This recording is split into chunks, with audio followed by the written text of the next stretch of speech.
those vaccines are being used throughout. All right, we're live. We are live, people. Quickly, I'm fine with the cops. They let me go. I was there as a journalist. I wore a mask when I needed to. They were very lenient with me, thank God. But I shouldn't have to do any of that stuff. But I'm good. I'm fine. I just came from the park because it's around the corner. I'm good. But more importantly, Gladys is resigning. She's going. She's gone. But for those of you tuning in right now, I'm fine. I'm not arrested. I'm good. I was at the park. I was covering the teachers' peaceful protest. It's within my 5Ks, and I was good. Now, for those of you that are wondering, they thought I was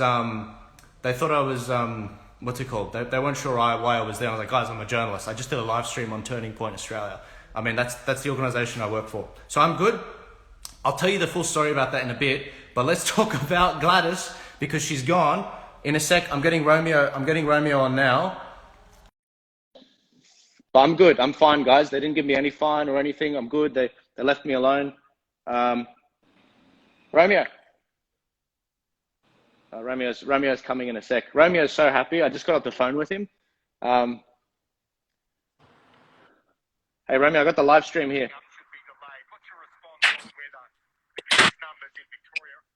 All right, so I've got Sky News just here, guys. I'll put it louder in a sec.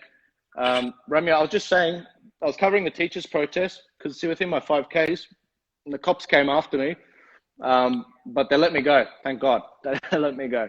I actually recognized one of the cops. He came to my house one time. He was actually quite nice, and so he was very lenient. But right now, we're all looking at Gladys's podium. Romeo, what are you feeling right now, mate? Thank God. I don't know what to. Look, I've been preaching it for so long.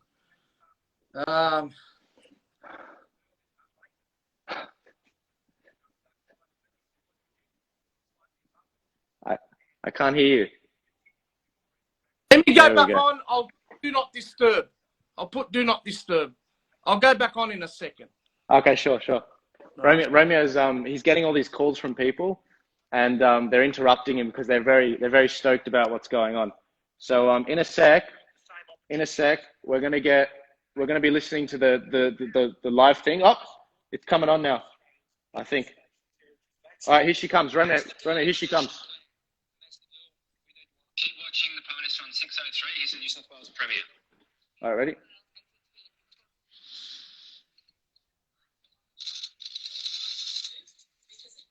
I have for the people of New South Wales and the high regard which I have for the office of Premier.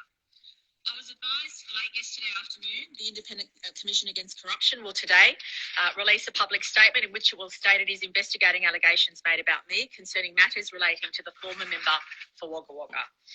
As it is clear from the ICAC statement, the issues which it is investigating are historic matters that have already been the subject of numerous attacks on me by political opponents in the last 12 months. Many of the matters were the subject of questions I was asked by the opposition while appearing before an Estimates Committee hearing earlier this year. I want to be very clear. In all the decisions I have ever made as a Minister or as Premier of New South Wales, my first consideration has always been the well-being and welfare of the people of this state. I state categorically, I've always acted with the highest level of integrity. History will demonstrate that I've always executed my duties, again, with the highest level of integrity for the benefit of the people of New South Wales, who I have had the privilege to serve. As the leader of the New South Wales Government, I have expected the highest standards of myself and my colleagues. I have made it clear on numerous occasions that if any of my ministers were the subject of allegations being investigated by an integrity agency or law enforcement, then he or she should stand aside during the course of the investigation until their name was cleared. The reason for my stance was not to have made any presumptions as to their conduct, but rather to maintain the integrity of the public office which that person has held whilst an investigation was completed. That same standard must always apply to me also as the Premier. Sit down, just say it. Just say it. Say it, you fuck. The people of this state need certainty as to who their leader is during the challenging times of the pandemic. I cannot predict how long it will take the ICAC to complete this investigation, let alone deliver a report in circumstances where I was first called to give evidence at a public hearing nearly 12 months ago. Therefore, it pains me to announce that I have no option but to resign from the office of Premier. Resignation will take effect as soon as the New South Wales Liberal Party can elect a new parliamentary leader. In order to allow the new leader and government a fresh start, I'll also resign from the New South Wales Parliament once I've consulted the Electoral Commission on appropriate timing for a by-election. Go given to the the COVID first restrictions. graveyard you My find resignation and as bury Premier could yourself. not occur at a worse time, but the timing is completely outside of my control, as the ICAC has chosen to take this action during the most challenging weeks and the most challenging times in the state's history. You should have done it Oh, sooner, lawyer Gladys. Gladys, I've known Resigning for at a this time is month against now. every instinct I've in known my for a being, month something now, and which I had do to not shut want to my do. mouth. I love my job and I love serving the community, but I have been given no option following the statement that's been issued today. To continue as Premier would disrupt the state government during a time when our entire attention should be focused on the Kilijara, Kilijara, I don't want Kilijara. to be a distraction from what should be the focus of the state government during this pandemic, which is the well-being of our citizens. It always has been and always will be. Notwithstanding the challenges of the last few years and few months in particular, I have never felt stronger nor more confident in my leadership. I have absolutely no regrets during my time in public. I do. At times we all 8 million stumble, people we have fall regrets. back, we dust ourselves off and start again stronger and wiser than before. I have done this many times, as we all have. My only regret will be not to be able to finish the job to ensure the people of New South Wales transition to living freely with COVID. However, I'm extremely confident that whoever succeeds me will be more than capable to continue this job. Please give them your trust and confidence. We will come through this period stronger, more resilient, and appreciating what really matters in life. I feel strong, energised, and optimistic about the future of New South Wales. I want to thank the thousands of our frontline heroes who've kept us safe and kept us going during the darkest days in our state's history. I owe you and the state owes you a huge debt of gratitude. Nothing that we can say or do will be able to demonstrate the significance all of our frontline workers have had Oh, during Joel, this difficult Joel, time.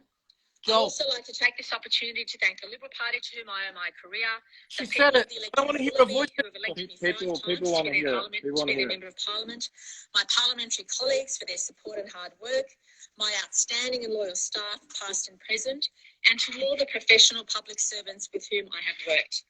I also want to thank my family and friends who provided me with unconditional support and understanding when I have not been able to be present due to my responsibilities.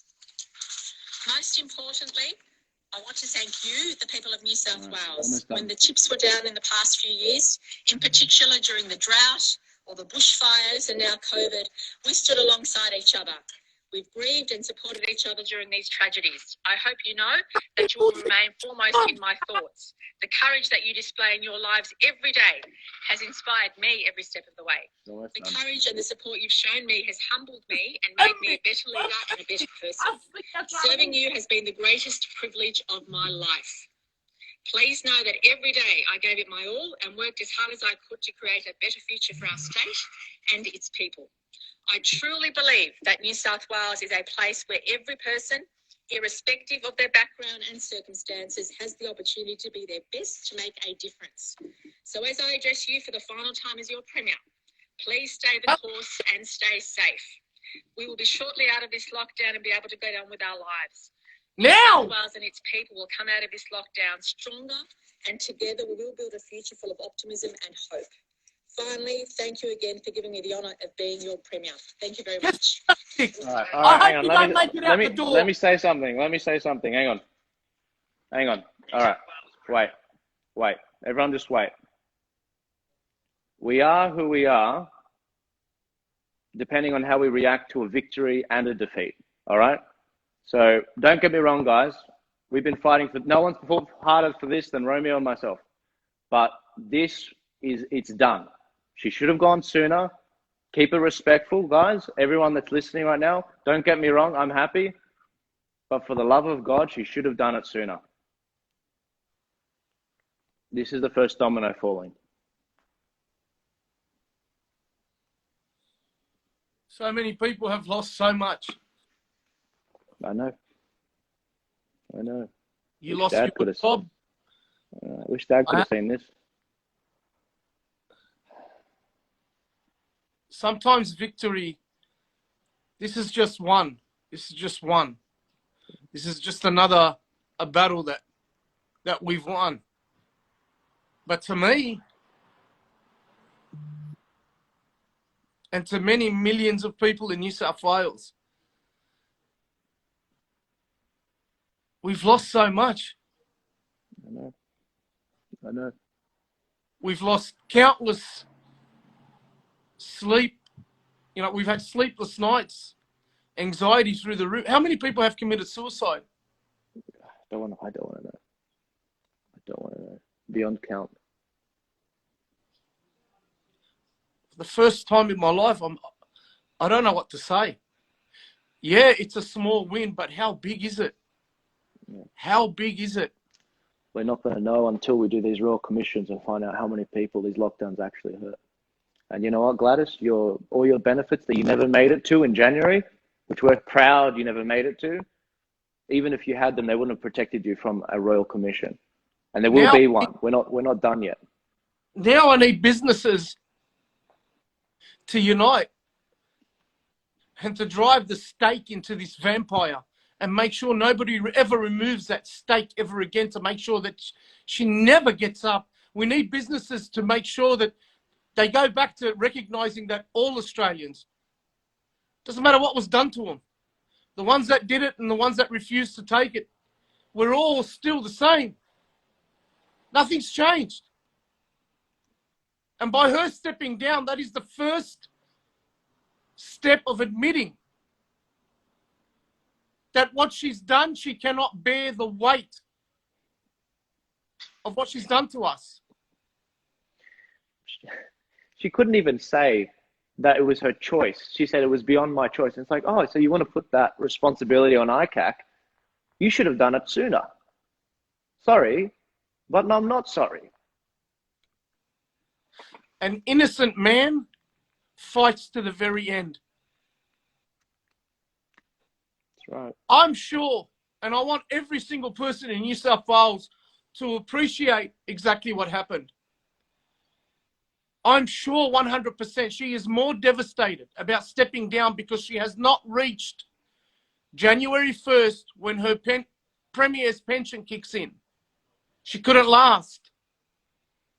The overwhelming evidence, the dissatisfaction of her own political party came down on her today like a ton of bricks, and she could not take the weight anymore. And I owe this to the people that were forced to do something against their will. I owe this to the people that stood up and said, I will not be broken. I will not be defeated. I know you've lost so much, but only through loss do we appreciate what we once had. And now's the time for us to go back to what we had, and this time appreciate it more and make sure this never, ever happens to us again and never happens to our children. I'm sorry, I'm holding back tears. I know. Me too, because man. it's mentally and physically exhausted me.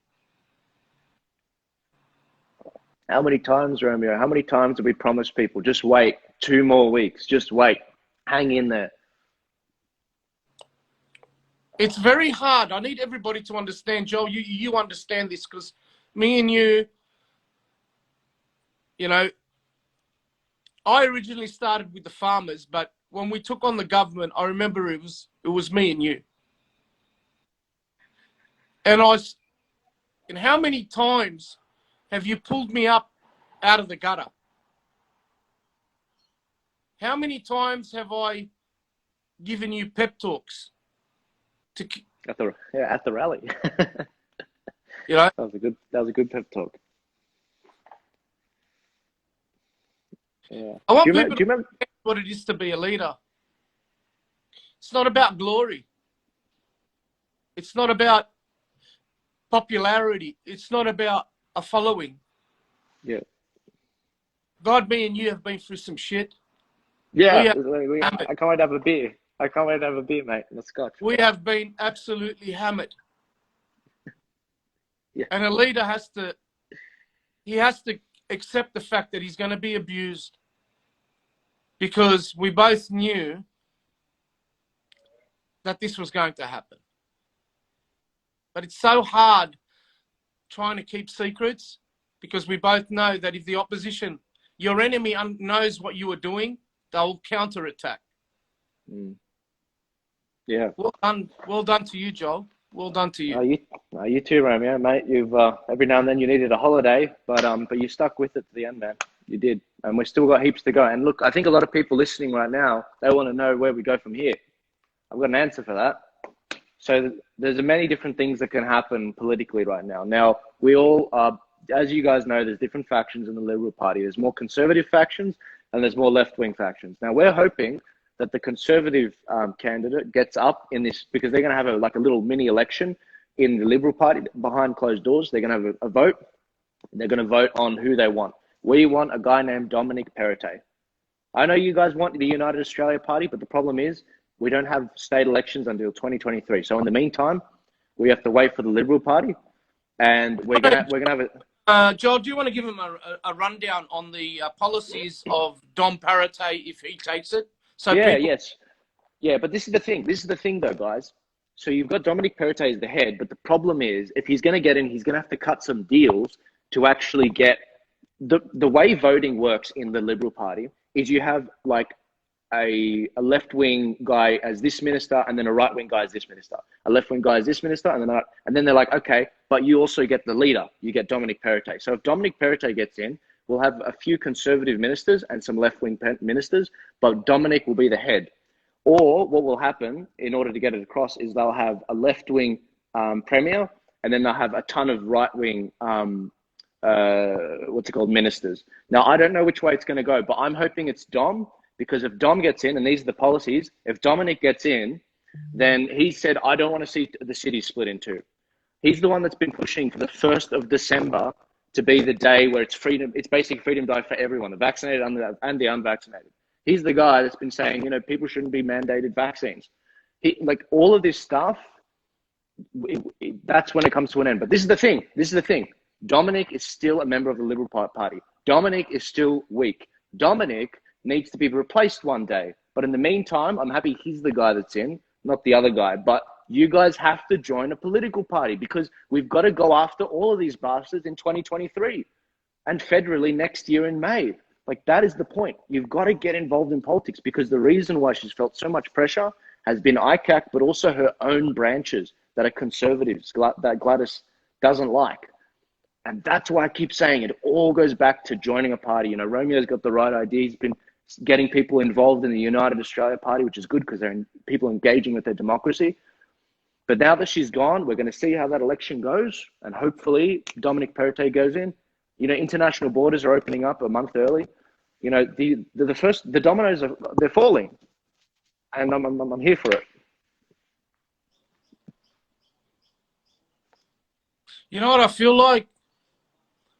And I feel as though every single person in New South Wales, after a massive battle, and you're so exhausted that you just sit with dead bodies around you, like in movies, scenes in movies, and you're so exhausted, and you just find a foxhole to lay in, because it's over and you've survived. And to me, we've survived. We've survived. It's finally turning. And the first biggest domino has just fallen. Now, I urge everybody. Joel is an independent. Well, Joel is a journalist, and I applaud him for not taking sides except the Australian side. And he's never pushed a political party. He's always showed, how can I say it, a well-balanced, evenly distributed argument for all political parties. But he's constantly said, join a political party. I myself speak to a lot of political parties, One Nation, Fishermen and Shooters Association Party. But to me, we need to concentrate on a major political party, and that's the UAP. Now, the UAP will be reaching out to other minor political parties, and this is when I support Joel wholeheartedly in what he says. Either you join the UAP or you join a party that has the same values of the UAP, which is Liberal Democrats, One Nation, and Christian Democrat Party, the Fishermen and Shooters Association Party, people like this, because they need numbers as well to put a party which is the UAP, or just become a member of the UAP once and for all. And if you believe, this is a message goes out to everybody, if you believe in your heart that you would be a prime candidate to represent the people of your community, then nominate yourself, fill out the form and send it in.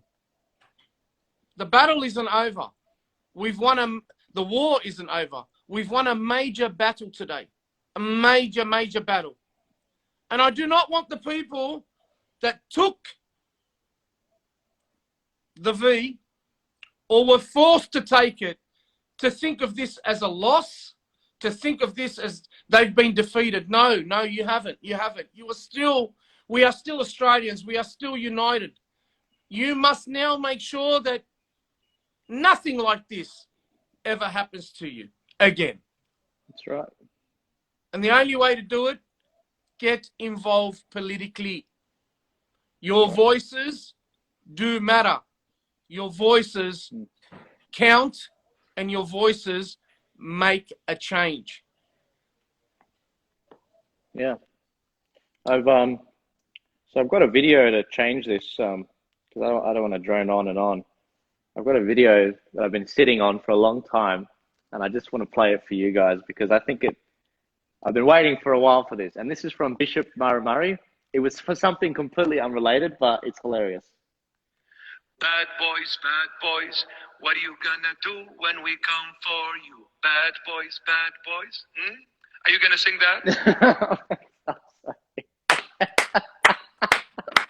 Bad boys. I love Bishop.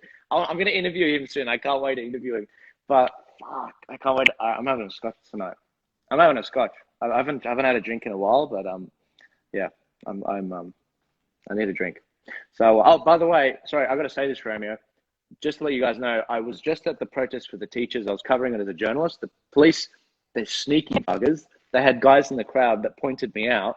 They're wearing hoodies. I was walking back to my car, I was almost to my car, and then the cops, they pulled up and they all went around me and they asked me some questions. And I said, guys, I'm here as a journalist. I did a live stream on Turning Point Australia. I'm, what do you want me to say? I'm within my 5Ks. And then they let me go, and I was like, thank God, because I've got my case ongoing. And I was like, I haven't done anything wrong. I wore a mask when I needed to. When I was on camera, I took it off, Anyway, so I'm all good. I'm fine. For those of you that are freaking out, I'm all good. But once I finished talking to them, I left, and there was a good crowd of people that were people that like me, and they told me Gladys resigned. I said, "You're kidding me! Don't tell me that. Don't give me hope." And it turns out it was true, and I was like, God. So you're telling me everything that I told you. You never believed me. No, I did. I did a whole bunch of segments talking about Gladys resigning and ICAC and. But by the way, guys, just before I forget, remember, click to follow Romeo and me, because if one of us get banned, then we're gone. But I'm very happy about this, and I'm going to get on the phone with a few people to work out what the implications of this are. When the election's going to be for behind the party doors, and I'm going to work hard to get you guys some answers on this. But never give up. Remember the Brexit vote. Remember Brexit in 2016? They had the vote. And the establishment fought so hard to remove that vote, and they only got Brexit 4 or 5 years after they voted. You've got to keep the pressure on. Even in victory, you've got to keep the freaking pressure on. Otherwise, these bastards will take advantage of you checking out again and going and enjoying your beer and going on your holidays, to Queensland. That's the sort of crap that got us here. We've got to keep the pressure on, and we pray that there is trouble in our days so that our kids may know peace. But then we've also got to teach the kids, no. The new normal, you want to know, this is the real new normal. The new normal is engaging in democracy. None of this bullshit where we have 0.5% of our population in New South Wales as members of political parties. No. I want over 20%. Everyone should be a member of a political party, at least one person in every family. So when the UAP gets in, and it will get in, I'm pushing for one particular policy in school. The teaching of the Australian Constitution to the children. To get them to learn what political parties mean, how they're made up, to allow these children to grow up to not be manipulated because they know already exactly what's going on because they were taught it at school. We don't get taught that at school. Yeah. We must teach our, I mean, I used to laugh at the Lebos how much politics they talk about Lebanese politics, but it's drilled into them. It's drilled into them. A 10-year-old kid could argue Lebanese politics with a 50-year-old man. This is what I want for Australian children, to argue because, no, I disagree with that. And can you imagine a 10-year-old kid telling a politician, no, that doesn't, Section 3, paragraph number 4 of the Constitution states so and so and so. So don't put that rubbish on me. And the politician, if I can't even convince a 10-year-old kid, I'm going to convince, you get me? Yeah, absolutely. So, praise God, guys. Always. Always. And He who turns his back on God, God will turn his back on him. And Gladys turned her back on God, turned her back on her people, both the Armenians and the Australians. Yeah, and the born and the unborn. Let's not forget that. You were the first one to say it on the show. You remember that? That's great clip. Yeah. Right here. You were sitting right here, man. You were sitting right there. Just hanging out. Wow. All right. Well, all right, Joel. All right, see you guys later. Let's let's do a damage report. All right. I'll see you guys later. Thanks so much. God bless you, Romeo. Yeah, me too. I'm going to have a scotch. See you, man.